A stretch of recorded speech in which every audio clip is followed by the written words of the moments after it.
Hello. We are reading Little Britches, Father and I Were Ranchers by Ralph Moody. We are on chapter 24. So we're going to do 24 and 25 today. I become a cowpoke. Okay. The flood washed out the dam at the head of our irrigation ditch and tore away most of the gates and locks. Father and all the other ranchers along the ditch had to work for a couple of weeks to fix up the dam. And then there came pretty near being another battle, and everybody had to go to court to find out how much of the cost they had to pay. We drove Prince to school for a couple of weeks at the beginning of April. That was after my ribs got well enough so I could go back to school. And Father was using Lady for plowing. After that, we had to walk because Cousin Phil came out and got Prince. The gold panic ended about that time. Fred Altland started hauling hay again, and Mother sold 5 pounds of butter for cash. Mr. Wellborn sent a man out from Denver to take care of his trees, and I hadn't been able to make a penny all spring. And I didn't know what I was going to do after school let out May 1st. I almost wished I were going to herd Mrs. Corcoran's cows again.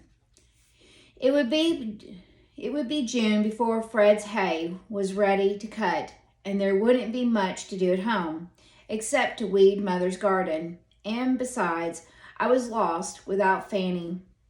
I was talking about it one noon at school, and somebody must have told Mr. Cooper.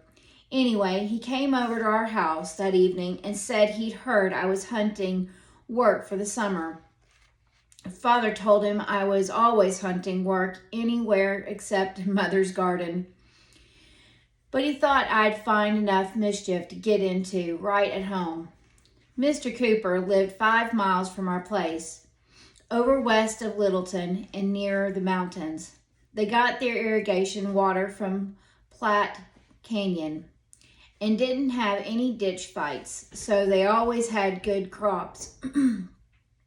He had one of the biggest ranches anywhere around and always hired a dozen or so men in the summer.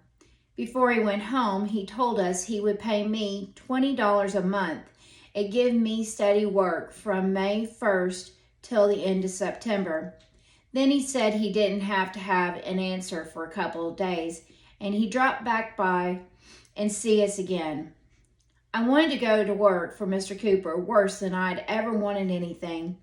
I pestered Father and Mother a lot about it. At first, Father said I couldn't go because Fred Altland had given me work for the past 2 years and depended on me to ride his stacker horse. Grace could ride a stacker horse just as well as I could, and she didn't think it was fair that I got all the money-making jobs while she had to stay home and help Mother. I went to see Fred on my way home from school the next night and talked to him about it. He said he'd give me $20 a month himself if the last year hadn't been so tough, but if I wanted to take Mr. Cooper's job, Grace could ride old Jeff. Maybe that had something to do with Father and Mother letting me go. First, Mother made Mr. Cooper promise to let me come home every Saturday night, and Father made him say I could sleep in the house instead of out in the bunkhouse with the men. Mr. Cooper came for me the Sunday night after school closed. Before he got to his place, I knew I was going to like working for him, as well as I liked working for Fred Altland. But I didn't begin to realize how much I was going to like it. The first one I saw was when we drove into his place was my cowboy friend Hi. He knew me right away, and he was standing out by the corral fence for some other cowboys when we drove in, and he yelled, "Hi there, little Britches. How many toes you broke so far this spring?" Mr. Cooper told me Hi was his cattle foreman and was a great booster of mine. Then he said he was not to let Hi spoil me, but I didn't know what he meant. After Mr. Cooper had taken me to the house and his wife had shown me where my room was, I went back out to the corral. There had been 7 or 8 other cowboys there with Hi, and they were talking about bringing cattle down from the mountains, of sorting and branding. When Hi saw I had come back, he picked me up and set me on the top rail of the corral.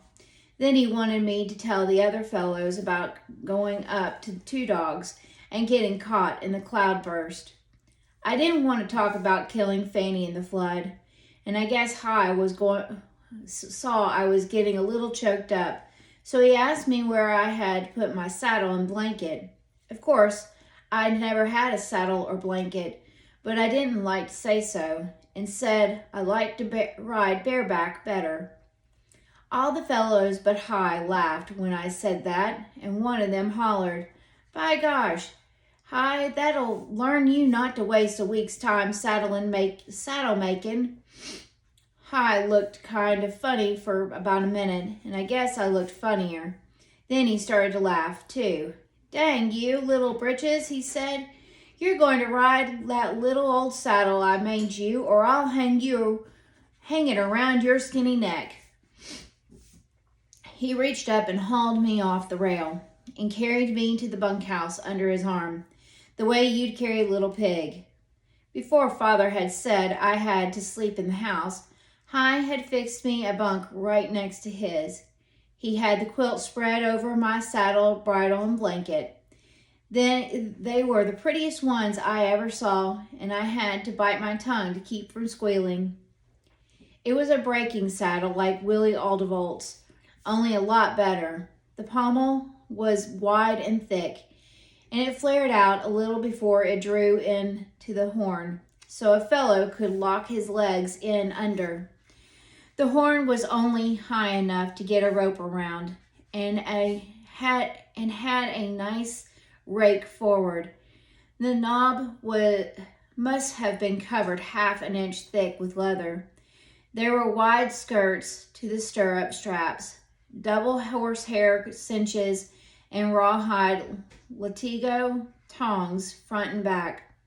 The blanket was a Navajo, brown with bright green zigzag stripes, and the bridle was silver mounted with a curb rowel bit. I don't know if I pronounced that right. I couldn't believe that Hi was giving them to me, that they were really my own. It was pitch dark before Hi got through showing me my saddle and making me understand that it was mine to keep. Then Mr. Cooper came out to the bunkhouse and told me it was time for me to come and turn in. He said the boys would do me enough damage when we were out working stock, and he was going to see that I got my sleep when I was at the home place. We ate breakfast in the cook shack, and the cook was a Mexican who could hardly speak a dozen words of English, but he could make good biscuits and flapjacks. And he put lots of onions and pepper in his fried potatoes. I ate so much that it nearly came out of my ears. At breakfast, Mr. Cooper told me that when we were working with the cattle, Juan, the Mexican cook, would be my boss most of the time because I'd be the water boy. But he'd do the bossing when we were at the home place. Then he said I could loaf around that day and get acquainted while the men were getting ready for the branding. When we were through eating, we all started out to the corrals. On the way, Hi said the first thing I ought to do was to pick my horse. I don't think Mr. Cooper liked to have him say it because he said, Didn't you hear me tell little Britches I'd do the bossing around the home place? I think his pa and ma had sooner he'd ride Topsy or Eva.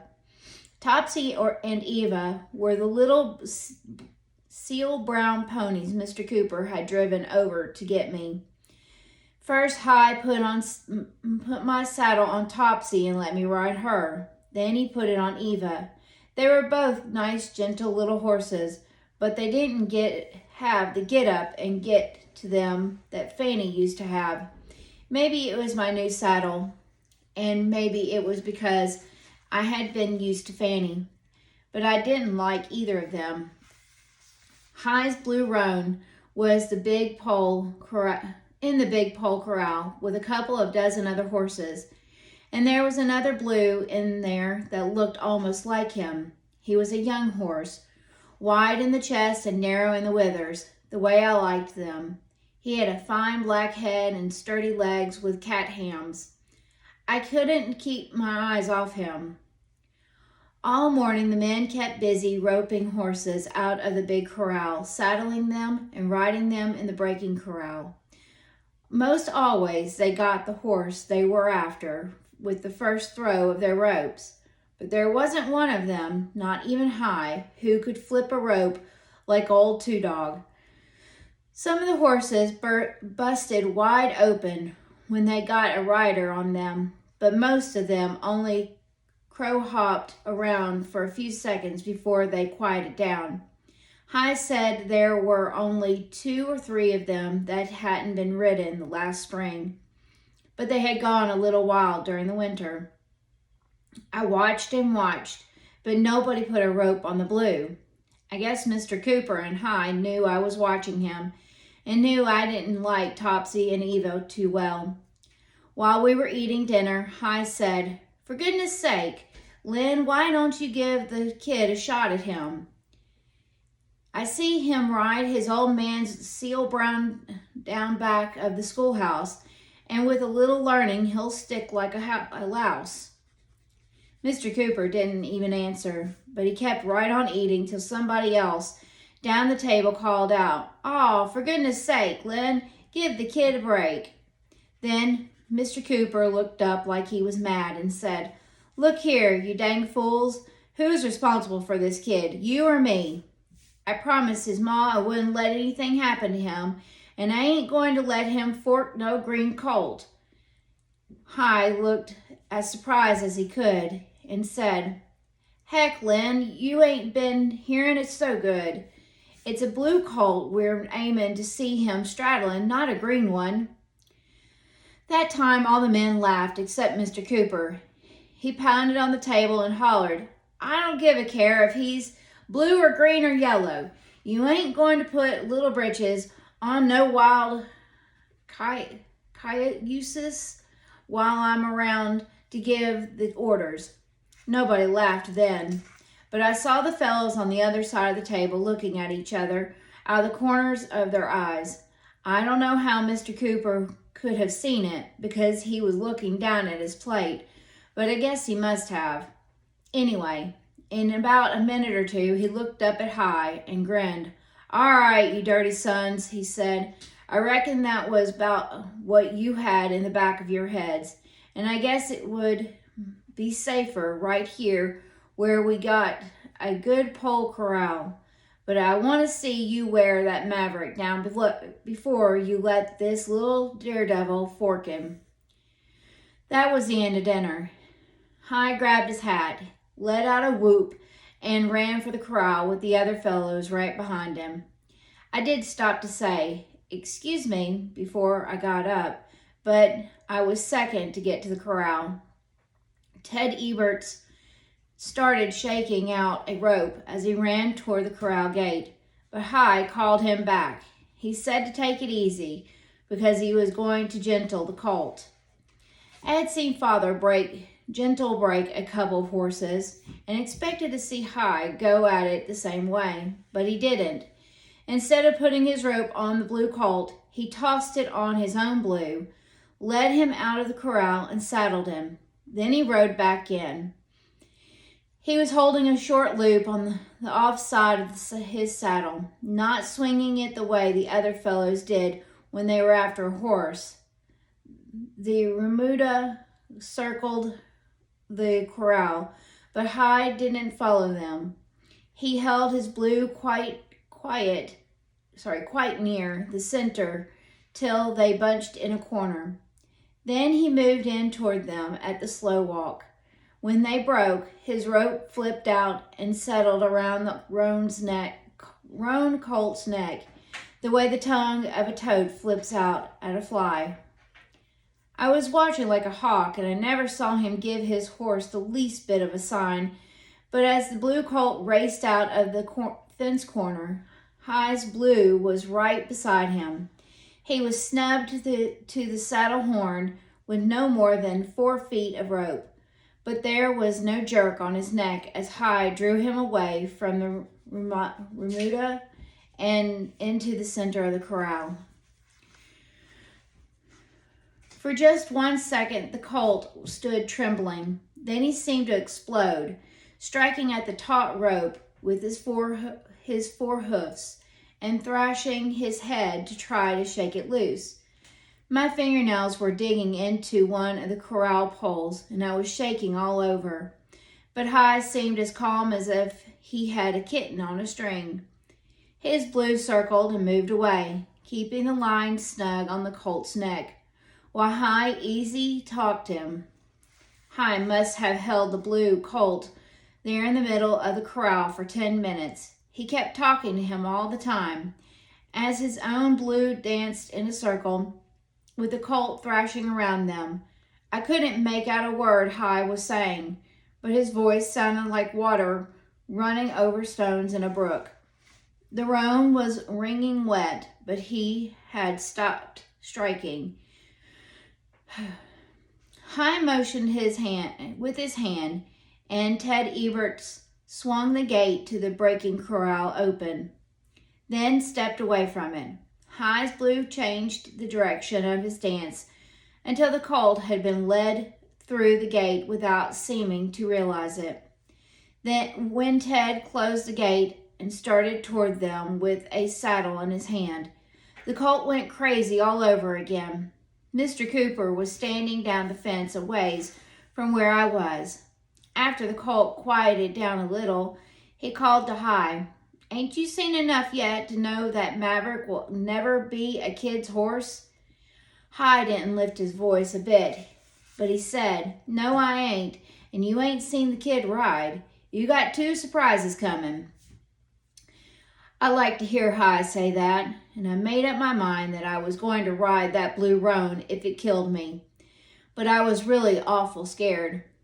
I held my hands tight on the rail so nobody could see how they were shaking, and I tried to think of things Father had told me that might make them be still. As they had moved into the breaking corral from the big one, High had shortened the snub rope till the colt's head was piled to within less than a foot of his saddle horn. He slid from the far side of the horse, dropped his reins, and came around where Ted was waiting with the saddle. His roan stopped dancing at the minute he dropped the reins and stood as still as a snubbing post. The Blue colt crowded against him and stood trembling as High came slowly toward them with the saddle held chest high. He was still talking like water running over stones when he eased it over the colt's back. High worked his hand up along the Blue colt's neck as Ted moved in closer and passed him a hackamore. He slipped it around the colt's neck and over his nose as Ted tightened the saddle cinch and knotted it. White was showing around the Blue's eyes, and every muscle under his dripping hide was pulled tight. He looked as though he might explode any second, but both men worked without a quick move anywhere. My chest hurt, and I realized I was holding my breath. Ted loosened the lasso as High passed the hackamore rope through the loop, bent, and took off his spurs. Then High hitched up his belt, wrapped the hackamore rope around his hand, and eased into the saddle. When he nodded, Ted slipped off the lariat and jumped clear. The roan colt stood for maybe 10 seconds as though he were cut out of stone, and High just sat just as still. Then the colt shot off as if a trigger had been pulled somewhere inside him. I had thought Prince could buck and that I could ride a bronco, but it was only because I didn't know any better. The blue didn't buck straight out, and he didn't spin or circle. He just leapt, took his front hoofs 10 feet off the ground, and they came down like pile drivers.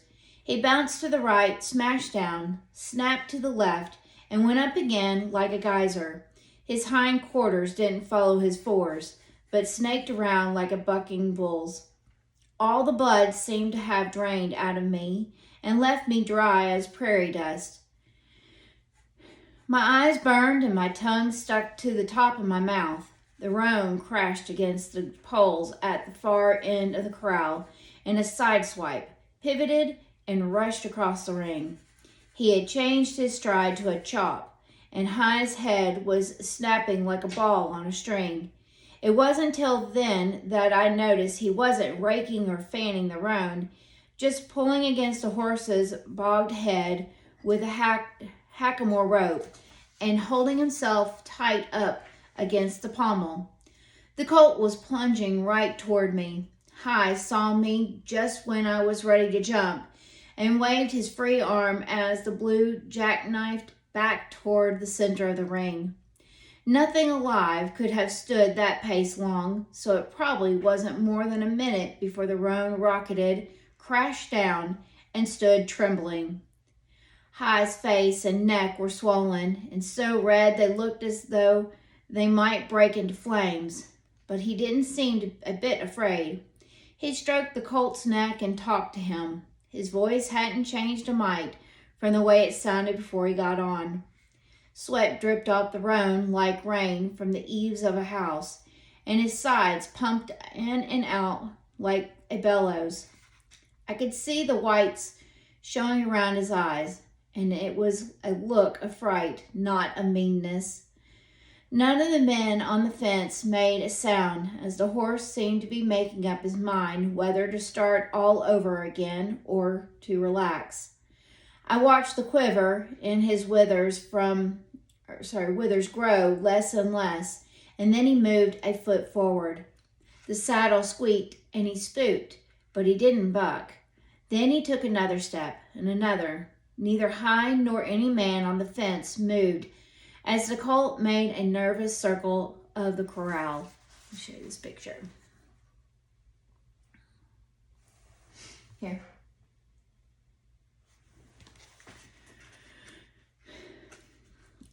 After a couple of rounds, High motioned Mr. Cooper to open the outside gate. The colt shot through the opening, around the big corral, and away across the hayfield. High had a short hold on the hackamore rope and was holding the blue's head up to keep him out of another buck. It might have been 10 minutes before they came back, and it was easy to see there had been an understanding between High and the colt. He spooked a little and shied off from the corral gate, but High let him take his time, and he sidled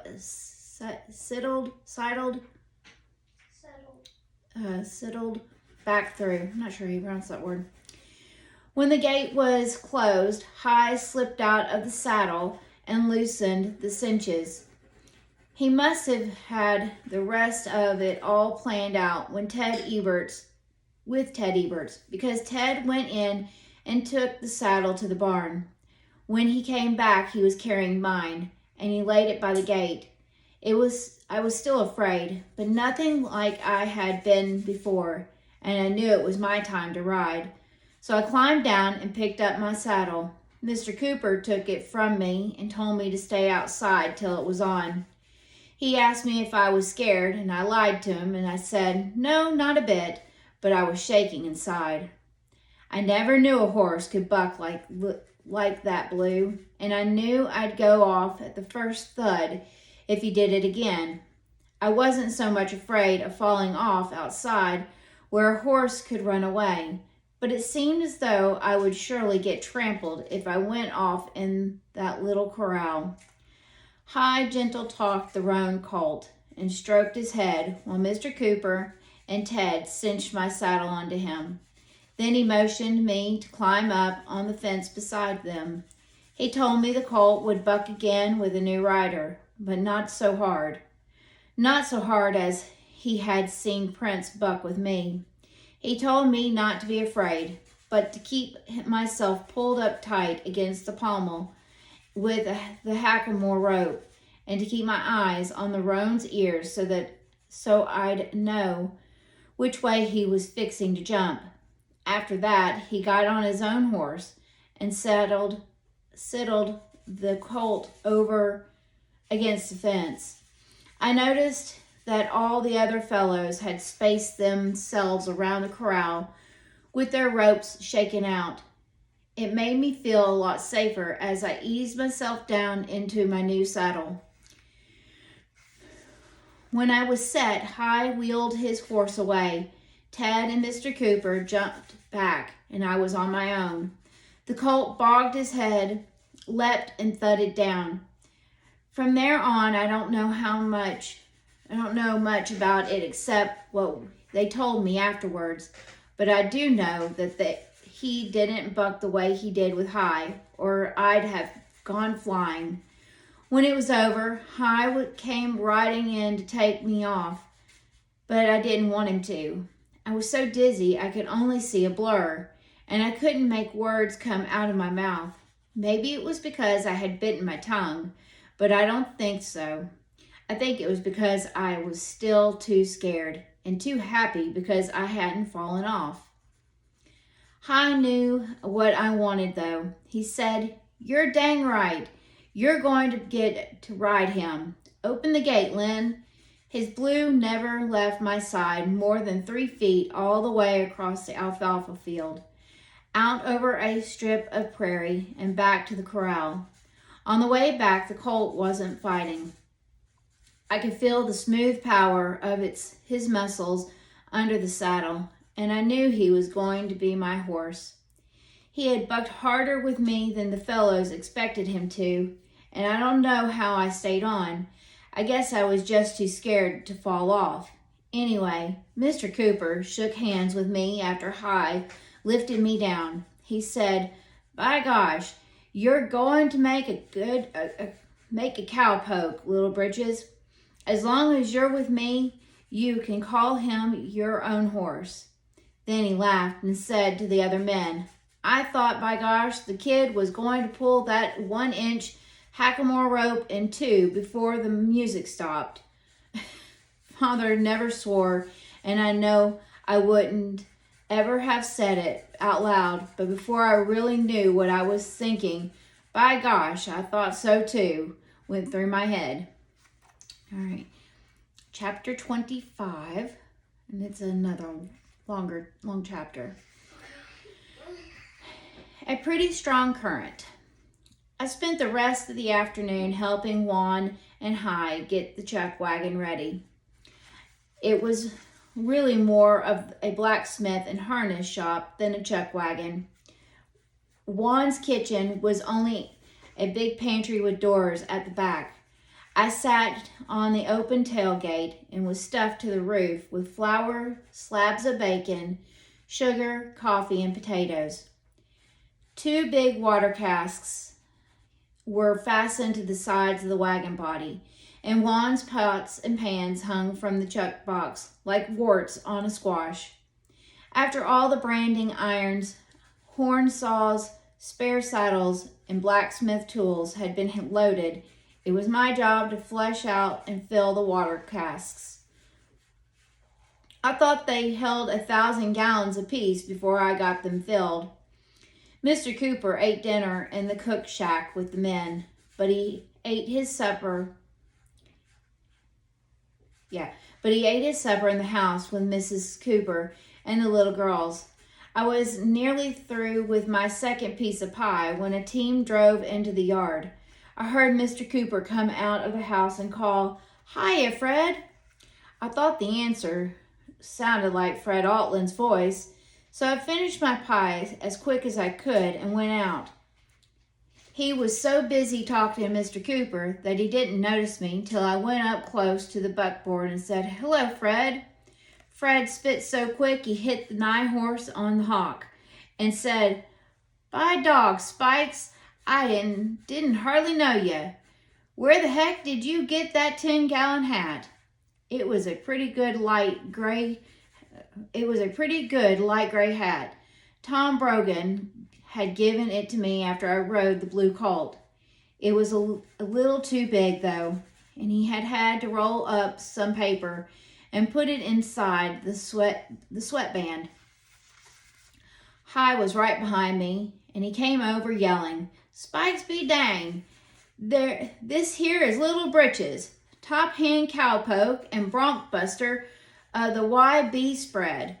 Light down, you lop-eared old son, and get the kinks out of your legs." Then he started telling Fred about the riding the blue colt the first day he'd ever had a man's hand on him, making it sound as if the colt had bucked a lot harder with me than he really had. I didn't like to just stand there, so I went over and climbed up on the corral fence to look at my colt. He had been running around the corral until he was sweaty, and his coat glistened blue as the sky in the light of the setting sun. I guess I was thinking about that without knowing it, and about High and the way the colt leapt into the air when he started his buck. The name, Sky High, came into my head before I ever knew where it came from. It was deep twilight before High left the buckboard and came over to where I was. The colt spooked as High came up to the fence, snorted, and stared toward us with his head held way up and his nostrils flaring. High chuckled. "Lots of fight left in the Blue Devil yet. Gosh, he's going to make a horse." We watched him for a while, and he watched us. At last, High said, "Didn't you want to bust him too hard today?" Didn't want to bust his spirit. Then, after he'd rolled and lit a cigarette, "Probably ought to have put you on him so quick, Little Britches. Your pa wouldn't have liked it." He took a couple of puffs from the cigarette and blew the smoke up over the top rail. "But by gosh, he's going to be your horse. He's got to get used to you from the jump. Ain't no two ways about it." I guess that Fred and Mr. Cooper had been telling him he had let me ride the colt before he was broken enough. I didn't want him thinking too much about it because I was afraid he might not let me do it again. So I told him what I'd named the colt and asked him if he thought it was all right. "Right?" he said. "Fits like a glove. Tell you what we'll do, by gosh. We'll call that old cayuse of mine Sky Blue, and make 'em a matched pair." It seemed like everything around the place started off with "by gosh." I told myself I wasn't even going to think it, and then I'd be sure I didn't say it sometime when I wasn't thinking.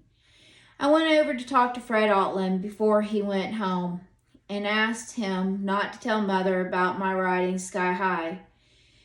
He didn't say he wouldn't, but he stuck his hand out to me, and I knew he meant he wouldn't tell Father either. We pulled out of the mountain range early the next morning. I had hoped that High would saddle Sky High and take most of the buck out of him, as he'd done the day before, so I could ride him up to the mountains, but he didn't. I was just mopping up the last of the syrup on my plate with a piece of hot biscuit when Mr. Cooper stuck his head in the cook shack door and said, "You'll be riding Topsy, Little Britches." Then, after he'd started away, he stuck his head back in and said, "I'm giving you orders, High. Don't you never let Little Britches fork that blue colt till you've got him plumb wore down. Juan drove a 4-mule team on the chuck wagon. Just as we were ready to pull out of the yard, Mr. Cooper told me again that Juan was my boss away from the home ranch, and that I belonged with the chuck wagon. So I pulled Topsy in beside the near wheel mule. We waited by the gate while the men got the remuda from the corral and hazed it up the wagon road toward the west. High was right behind them with Sky High. He had the colt haltered and his head snubbed up close to his saddle horn. As he went past me, he called, "Figure to give this little old cayuse use halter breaking on the way up." Sky didn't seem to like it a bit and plunged around to beat the band. But he couldn't do much about it because High's Blue just kept jogging along and not paying any attention to him.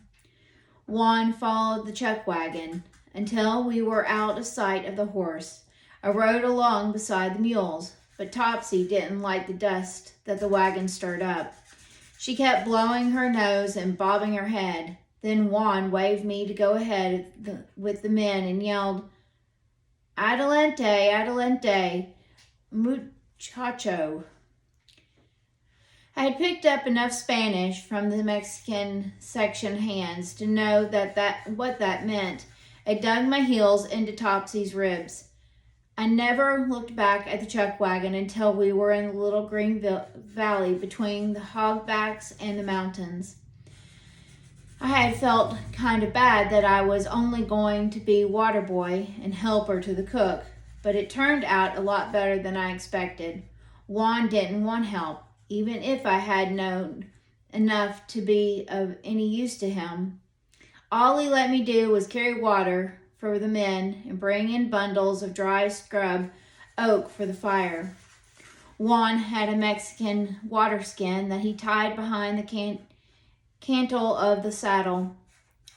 It was a dog skin, and I don't know how in the world they ever got the dog out of it, because there wasn't a break in it anywhere, except at the neck, tail, and feet. It had been tanned and polished until it was as smooth as a lady's glove and a brownish yellow color. The legs hung down on each side of the saddle. They were the drinking tubes, and I had to fill it through one of them. To close them tight enough so they wouldn't leak, all I had to do was fold them over and clamp on a split stick like a clothespin. The breaks at the neck and tail were sealed so they didn't leak, and were hand sewed with double rows of fine cord that High said was catgut. Every morning that first week, High took the kinks out of Sky High before he went out to work the cattle, and every morning the colt broke wide open for a few seconds, but the white didn't show around his eyes anymore, and he didn't tremble. After he had ridden Sky for a couple of miles, he'd change saddles, and High would let me ride him a while. But he always rode his Blue right beside me. The colt always crow-hopped a little after I got on, but he never did any hard bucking. High let me ride farther each morning. Then, Saturday, he tied the water skin on behind my saddle and rode with me all morning while I took water to the men. Sky High didn't like the legs of the skin dangling against him. I could never tell when he was going to spook or crow hop, and had to keep my knees pinched in tight so I didn't get spilled. By noon, my legs were aching to beat the band from keeping them pinched up so tight on the saddle, and I had a lot of sagebrush scratches on them because I couldn't always make Sky go right where I wanted him to. While we were eating dinner, High told me to put my saddle on Topsy and drag it in half a dozen bundles of wood to hold Juan over Sunday, and then we'd get away early for the home ranch. I didn't stop to have supper with the YB fellows at the home ranch, but made Topsy canter all the way so I'd get home before dark. Father was just coming in from milking when I rode into our yard. Mother came to the kitchen door, and all the youngsters came running out to see me. I hadn't known I was a bit homesick until I got in sight of our house. But when they all came running out to meet me, my throat started swelling up, and I forgot all about my saddle and everything else except that I was so glad to be home. It was a fine evening. Mother popped corn and let all of us but Hal stay up until 10 o'clock. I told them all about the mountain range and the dogskin water bag and the chuck wagon, but I didn't say anything about Sky High or the bucking. Father was awfully quiet, even for him, and I could tell he knew I was holding something back.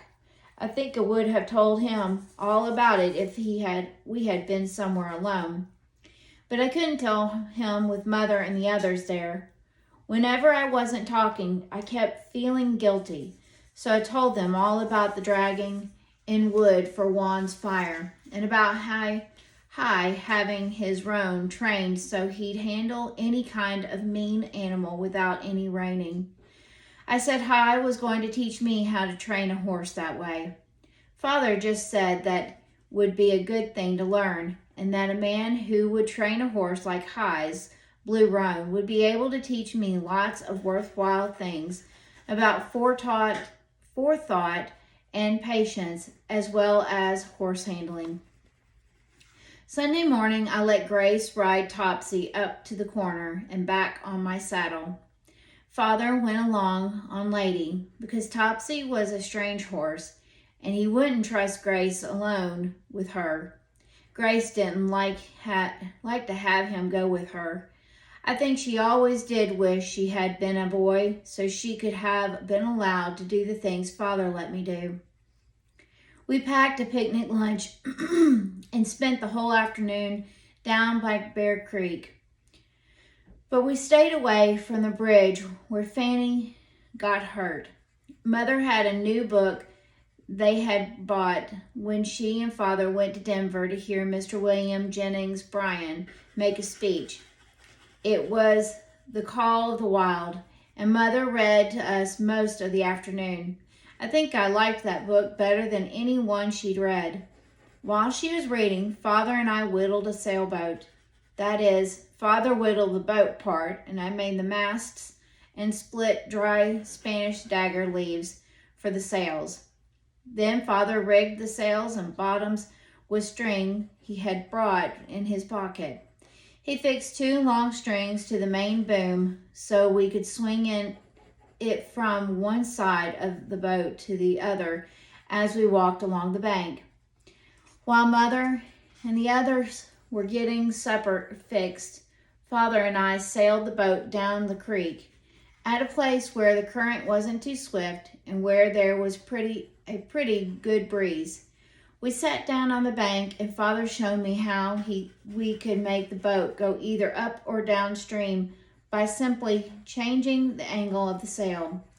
After I had learned how to do it and was moving the strings so to make the boat tack up against the breeze, Father said, "You know, a man's life is a lot like a boat.